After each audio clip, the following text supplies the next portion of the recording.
Corner చేయడం కోసమో ఇంకెవరినో సంతోషపెట్టుకోవడం కోసం కాదు. మీ యొక్క ప్రవర్తన కేసీఆర్ కంటే భిన్నంగా లేకపోతే భవిష్యత్తులో కూడా రాజకీయాల్లో కూడా జరిగే నష్టం ఏమిటని గుర్తు చేయడం కోసం చెప్తాము.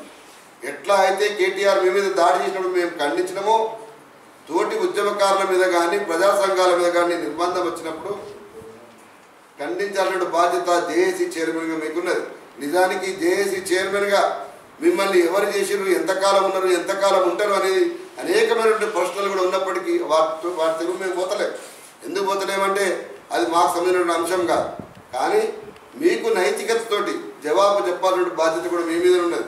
సామాజిక న్యాయం గురించి అయినా మిగతా అంశాల గురించి అయినా ఇవాళ అనేక అంశాల్లో కూడా ప్రశ్నించేటువంటి గొంతు శక్తి తెలంగాణ ఉద్యమకారులకు వచ్చింది.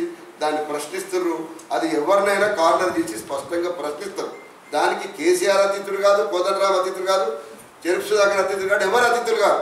ఈ విషయాన్ని మరొకసారి గమనించాలని చెప్పి కోదండరాం గారు తెలియజేస్తూ, ఈ ప్రెస్ మీట్ తర్వాతనైనా